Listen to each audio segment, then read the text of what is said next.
سے بچانا چاہتا ہے اللہ انسان کو انسان کی غلامی سے.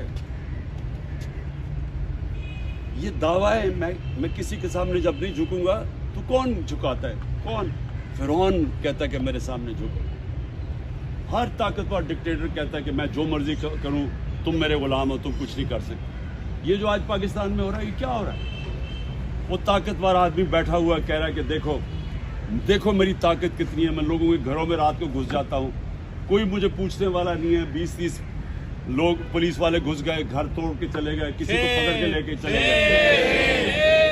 جو آپ کی ابھی ایک بھکلا تھی آپ کی، اس کو انہوں نے 2 دن پہلے اس کو اٹھا لیا رات کو جا کے گھر سے کہ جی مومنہ خان کہ جی وہ جیو فینسنگ کے اندر وہ زبان پاک میں نظر آئی تھی. کبھی سنا دنیا میں اس چیز کے اوپر کسی کو پکڑتے ہیں رات کے 3 بجے جا کے گھر سے؟ دہشت پھیلائی ہوئی ہے کہ ہم وہ طاقت ہے، ہم جو مرضی چاہے کر سکتے ہیں، آپ ہمارے غلام ہیں. دیکھیں یہ آپ نے سمجھنا ہے کہ غلام قوم کبھی اس کا مستقبل نہیں ہوتا. غلام صرف اچھے غلام بن سکتے ہیں، غلاموں کی کبھی پرواز اوپر نہیں ہوتی. مدینہ کی ریاست اللہ جب آپ کو کہتا ہے کہ نبی کی سنت پہ چلو، تو مدینہ کی ریاست ہمارے نبی صلی اللہ علیہ وسلم کی سنت تھی. اور کیا ہوا تھا وہاں؟ وہ ریاست میں دنیا کی تاریخ کا سب سے بڑا انقلاب آیا. یہ سمجھنے کی بات ہے. میں اب دین کے سے ہٹ کے آپ کو بات کر رہا ہوں. میں ایز ایک تاریخ کا تجزیہ نگار بات کر رہا ہوں. آپ 625 جنگ بدر، 313 لوگ لڑنے والے ہیں. 625 636 11 سال کے بعد یارموک کی جنگ ہوتی ہے. دنیا کی تاریخ میں ورلڈ ہسٹری میں لکھا ہوا ہے.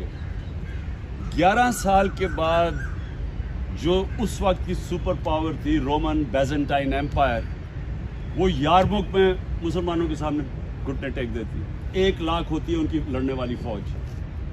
تو 1 لاکھ فوج ان کی، تو 313 سے یہ پہنچ گئے تھے میرے خیال میں 35,000 پر. تو 35,000 کے سامنے سپر پاور پہلی گرتی ہے. اور اگلے سال قدسیہ میں جو دوسری سپر پاور ہے وہ ان کے سامنے گر جاتی ہے. 11 اور 12 سالوں کے اندر 2 سپر پاورز گرتی ہیں. اب ذرا یہ سوچیں کہ وہ کیا انقلاب آیا تھا. وہی لوگ تھے، وہی عرب تھے جن کو کوئی پوچھتا ہی نہیں تھا.